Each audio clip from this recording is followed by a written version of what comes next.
संतों ने बड़ा गहरा चिंतन किया कि जहाँ से जिनके संग से कुमति उपजती है, जो हम नाम जपते हैं उस भजन में भंग पड़ता है, व्यवधान उत्पन्न होता है।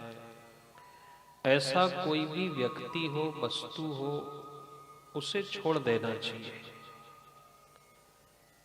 इसलिए कभी कभी चिंतन करो कि देखो, कथा सुनने की उम्र में हम कभी चिंतन करें कि उम्र है हमारी कथा सुनने की, पर हम ताने सुन रहे हैं, बुराई सुन रहे हैं, विरोधाभास सुन रहे हैं।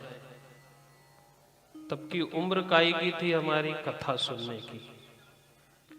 इसलिए जहां ऐसा लगे हमें, वहां इन महात्माओं के भजनों को याद करें, ब्रह्मानंद जैसे संतों के भजनों को याद करें कि उन्होंने समाज के भीतर कटाक्ष किया है कि हम समय रहते इन सब चीजों से दूर होते चले। यदि हम दूरी नहीं बनाएंगे तो जो आत्मरस बनना चाहिए, आत्मानंद बनना चाहिए, जो ईश्वर की निकटता होनी चाहिए, वह नहीं हो पाती है और हम इन्हीं सब दुखों में उलझे रहते हैं। इसलिए श्रीमद् भागवत कथा का हमारे पुराने लोगों ने एक सुख सागर नाम भी रखा है। सुख सागर इसीलिए रखा कि शोक सागर से पार होने के लिए भगवान ने सुख सागर बनाया।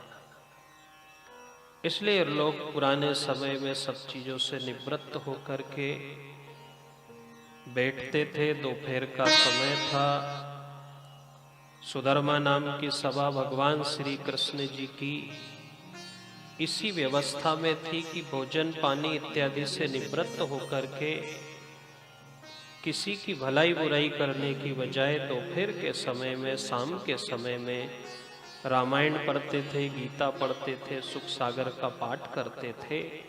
और वह सुख सागर एक ऐसी पोथी थी कि इस शोक सागर से पार होने में हमें सहयोग देती थी।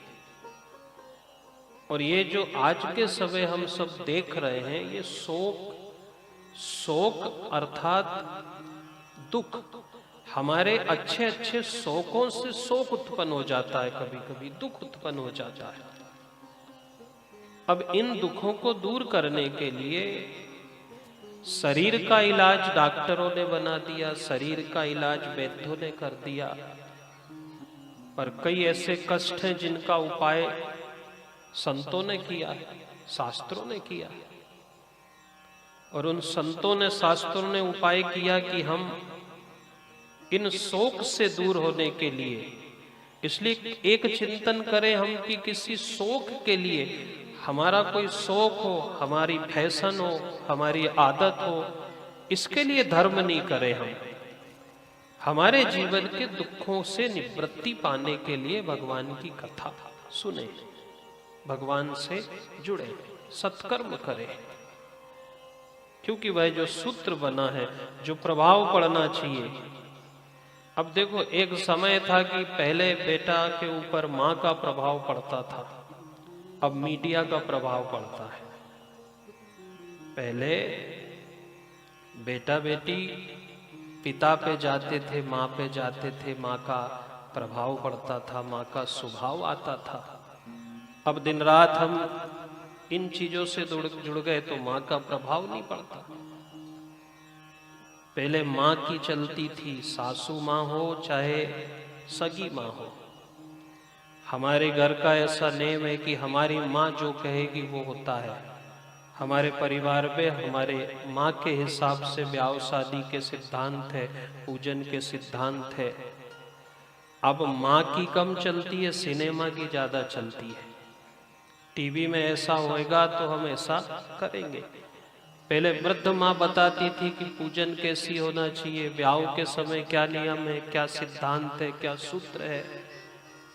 अब सिनेमा में ऐसा होता है, वो हम करेंगे। सिनेमा में ऐसा पूजन होती है, ऐसी ब्याह की तैयारी होती है, ऐसे कोई उत्सव की तैयारी होती है।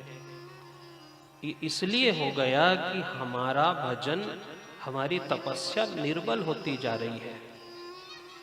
यदि हमारी तपस्या में ताकत है, हमारे भजन में ताकत है, तो श्याम जी का रंग ऐसा है कि उस रंग के ऊपर कोई रंग नहीं चढ़ता।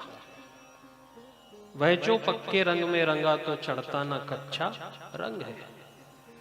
हमारे ऊपर किसी का प्रभाव इसलिए होने लगा क्योंकि हमारा भजन, हमारा तप निर्बल होने लगा।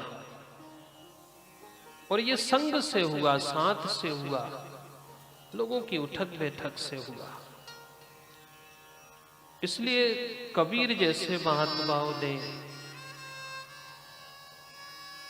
कटाक्ष किया समाज के ऊपर कि कथा सुनने की उम्र है, कथा सुनने का समय है, उस पे विश्वास करके चले हम। इसलिए आधुनिकता एक समय तक के लिए ठीक है, आडंबर एक स्थान तक सीमित रखें, पर आत्मज्ञान को मजबूत रखें।